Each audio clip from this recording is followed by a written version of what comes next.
Mazel tov. Regarde. La circoncision est aussi une tradition importante dans le judaïsme.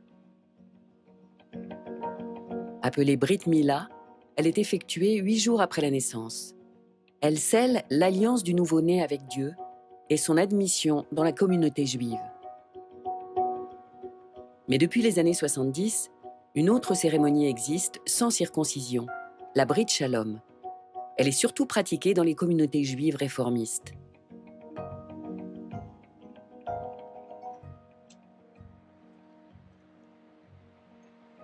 Éric, de l'association française Brit Shalom, l'Alliance sans souffrance, veut faire connaître ce rituel de bienvenue. Moi-même, en tant que juif et psychopraticien, j'ai compris assez vite, assez tôt dans ma vie que ça peut amener des conséquences négatives.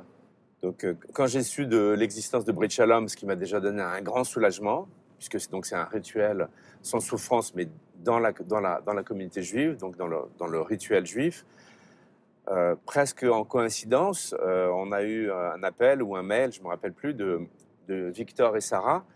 Et donc, c'était super. On s'est dit, on a le rituel, on a le premier couple juif qui s'intéresse à ça. Éric se rend chez Victor et Sarah, les parents qui ont célébré la première Brit Shalom en France il y a 1 an et demi. Hello. Salut Victor. Comment tu vas? Ça va et toi? Et toi? Ça va? Les parents de Victor sont juifs. Sarah est de père juif et a grandi dans la culture juive. Pour Victor, la question de la circoncision s'est posée avant même la naissance de leur fils.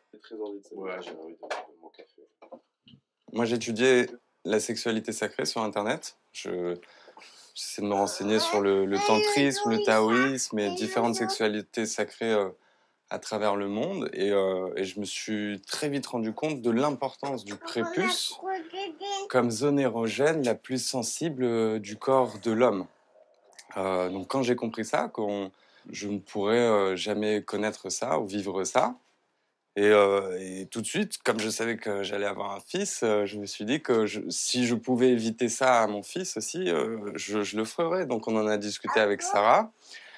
Et en même temps, voilà, et il devait arriver très rapidement. On avait aussi nos familles qui nous demandaient est-ce qu'on va faire la circoncision? Enfin, quand est-ce qu'on va faire la circoncision? Dans quel contexte? Donc c'est la première fois que je suis amenée à protéger quelqu'un. Ouais. Donc j'ai eu cet instinct de protection vis-à-vis de mon fils. Et pour moi, l'imaginer devant toute la famille, applaudir un moment où il va souffrir, c'était pas possible.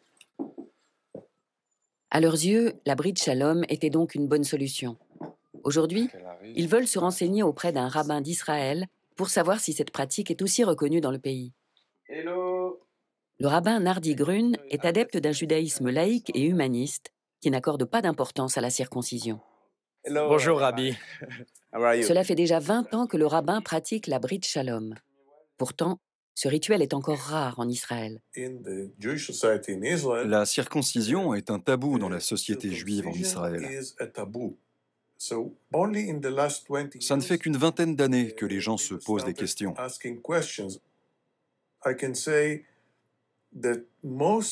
La plupart des Juifs d'Israël sont circoncis, mais ils sont peut-être 2% à savoir que ce n'est pas indispensable pour être juif, et que c'est quelque chose qui fait du mal aux enfants.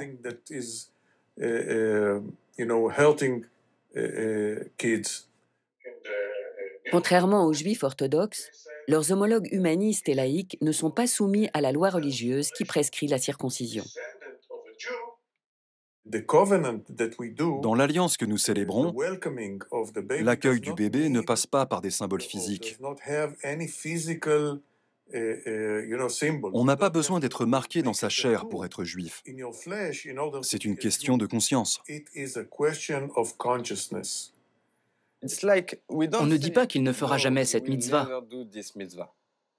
Il la fera peut-être, s'il en a envie, le jour où il sera assez grand pour décider. Vous faites ce choix parce que vous croyez en un judaïsme différent. Oui, c'est vraiment important. C'est la clé pour garder le judaïsme vivant, mais d'une autre manière. On peut être juif et intact. Exactement. Merci beaucoup, Rabbi. Quand il sera plus grand, leur fils pourra lui-même décider de se faire circoncire ou pas.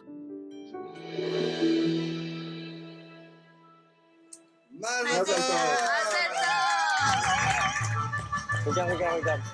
En attendant, il est tout de même accueilli au sein de la communauté, sans douleur.